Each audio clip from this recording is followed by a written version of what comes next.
बे जोंनि Ramphalbil आनसलिकावनो first NDFB खौ होसो होसो देथारनांगौ होनग्रा मानसिया लिडारा बर'नि लिडारा इउजि उरखावगोरा गिबियावनो बयनिसिमबो आंनि खुलुमनायखौ रायजो राजा नोंथांमोननिसिम जासिहरबाय लोगोसेनो आसा खालामो नोंथांमोन बयबो मोजाङै दङ आरो लोगोसेनो मिजिंथिबावो नोंथांमोना भिडिअखौ जोबजासिम नायगोन आरो चेनेलखौ जुदि अनसायोबा प्लिज साबस्क्राइब खालामनानै लादो दिनै गोबांथार खोथा सावरायनाय जानाय नङा मोनसेल' बिथिङाव जों सावरायनाय जागोन जे जोङो बड'लेण्ड आन्दलननि थाखाय बड'लेण्ड रायजोखौ मोनफुंनांगौनि थाखाय बेसेबांबा बोसोर सिगांनिफ्रायनो जोङो दावहा नांबोदों सोरबाया माब्लाबा आखायाव हाथियार लानानै सोरबाया माब्लाबा गणतन्त्र भाबै सोरबाया माब्लाबा धरना होनानै सोरबाया माब्लाबा बेफोरबायदिनो गाव गावनि जिउखौ बावसोमनानैबाबो जोङो बड'लेण्डखौ माने डिमान्ड खालामबोबाय थादोंमोन नाथाय फैयै फैयै दिनैहाय बेयो मोनसे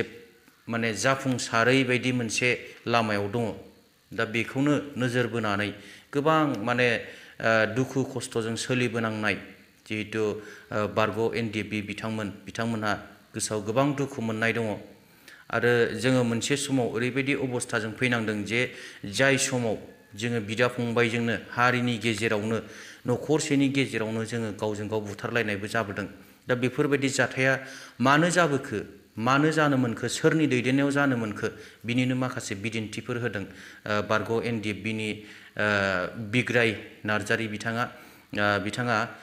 समनि रादाब खौरांगिरिफोरनि सिगाङाव माखासे खोथा फोरमायदों जे बैफोरबायदि गावजों गाव बिदा फंबायनि गेजेराव नांलाय खमलाय होसोलायनानै बुथारलायनाय बेफोरबायदि जाथाया माब्रै आरो सोरनि दैदेननायाव जाबोआ बेखौ फोरमायदों बिदिब्ला भिडिअखौ एसे नायनानै ला दिनै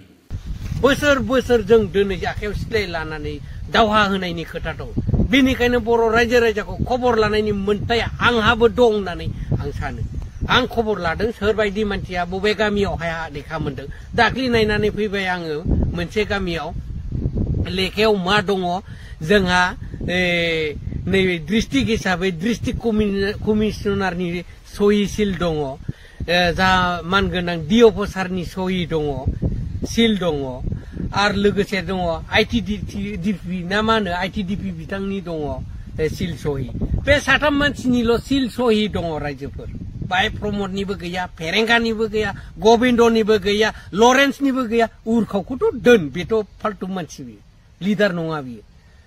बियो लिडार नङा जातिखौ थगायबोनाय जातिखौ बुलाय सोलाय खालामबोनाय एफटु एनडिएफबि बिल्टि एनडिएफबि खालामबोनायाबो बे उरखावानो रन्जन दैमारि सारखौबो जबरदस्ति बाय फर्स खालामनानै सहि खालामहोनायाबो बे उरखावानो आरो दाबो एफटुजों एनडिएफबिजों बुलाय होनो थाखाय बियो रेडि जागासिनो दं जानजि खाफ्रागासिनो दं दिनै गावस्रा एफटुनिफ्राय थाङै थाङै इउपिपिएल आव बिबान लाहैनानै दिनै उन्दै उन्दै गथ'फोरखौ इउनिट आनसलिकआव डिस्ट्रिक्ट प्रेसिडेन्ट सेक्रेटारि होबाय केजिआर होफ्लाबाय नै साला बिटिआरनि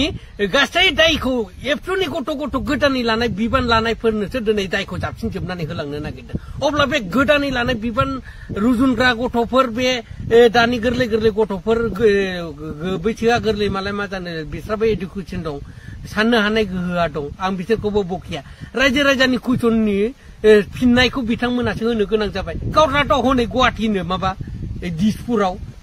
सोरबाया बिटिसिनो क'क्राझाराव सेक्रेटारियेटआव सोरबाया बबेबा हस्टेलाव गावस्रा थाखुमा हैजोब्बाय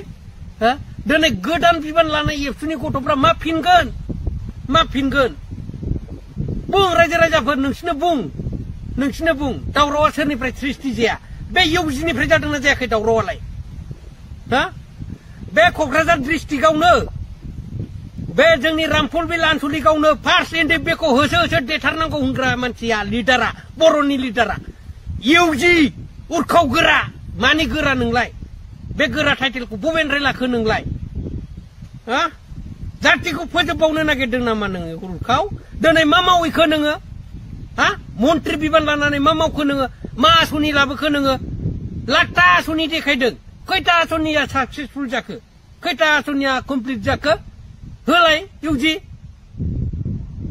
हो फिननायखौ हो रायजो राजानो फै बे फिल्डआव फै हाबै फोरमाय खिन्थाफै जोंनि जाम्बा जाम्बि बर' रायजो राजानो खोन्थाफै नोंथाङा मा आसनि लाबोदों बबे लामा बबे दालांखौ होफैदों खोन्थाफै गुडविलनि लामानो दाउदै खलथा बायदि लेरलानानै लामा बानायनानै बिल बख'नानै जादों आंनि न' सेरजों दा सोलिबाय थानाय लामानि लिरनाय ब्लेक टपिंखौ जावखांनानै नायफै नोंथांमोनानो बेसे रोजा होदों आरो जेसेबां मेटेल दं हाग्रामा सार लुनानै गालांनाय बै समनि फुराना लामानि मेटेलावनो लुसुमदों गोदान मेटेलथ' होआखै बे रावा आंनि खुगानिफ्राय ओंखारनाय नङालै इउपिपिएल गभर्नमेन्ट आंनि खुगानिफ्राय बुंनाय राव नङा बियो जोंनि समस्त बे रामफल बिल आनसलिकआव जेसेबांनाखि गामि दङ बे गामिनि मानसियानो बे लामाजों थांलाय फैलाय खालामदों बे गामिनि मानसिफ्रानो आंजों जानानै लोगो नांनानै नोंथांमोनखौ बुंफागोन नोंथांमोना जुदि बिनि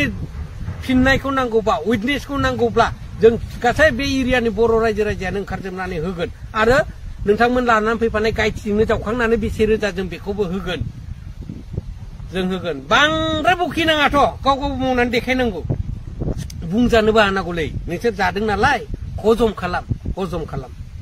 3 बोसोराव नोङो बै बोसोरनि खस्थ' लाबोनाय नांबोनायखौ दिनै 3 बोसोराव मानो फोजोबनानै लाखो नोङो इउजे दिनै मोजां फिथाइ मोजां सनमान मोननांगौआ दिनै मानो गावखौनो सासे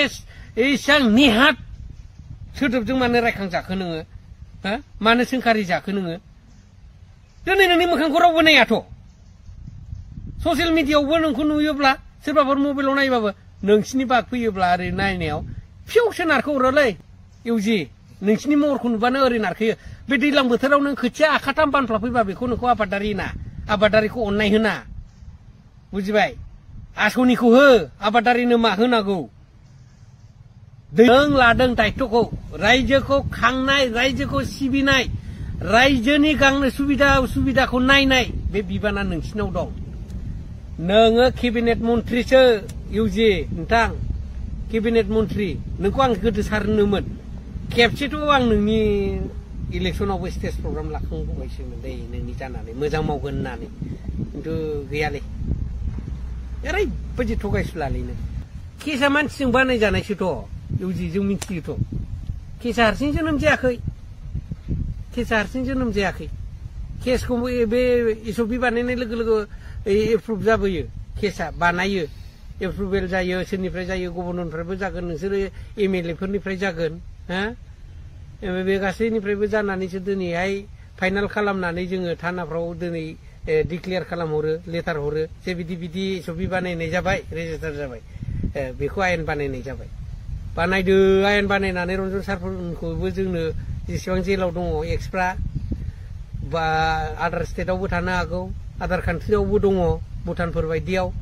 गासैखौ जमा खालामनानै होफैदो फै ज' बर' गोजा गोमनो एकदम पलिटिकेल पावारखौ बारायहोथारसै दिनै आं नोंखौ बखिदों गाबोन नोंखौ लोगो मोनोबा मिनिनानै रायज्लायगोनब्रा आं हेन्डसेक लागोन नोंजोंबो इउजि जाथिनि मोजां खामानि मावोब्ला जाथिखौ अनसायोब्ला नोंथ' जेबायदि दा सोलिदों नों जाथिखौ अनसायथाराखैलै गैया अनसायाखै नोंखौ फोथायनानै दिनै मेगन सिना सहि होलायदों रन्जन सारा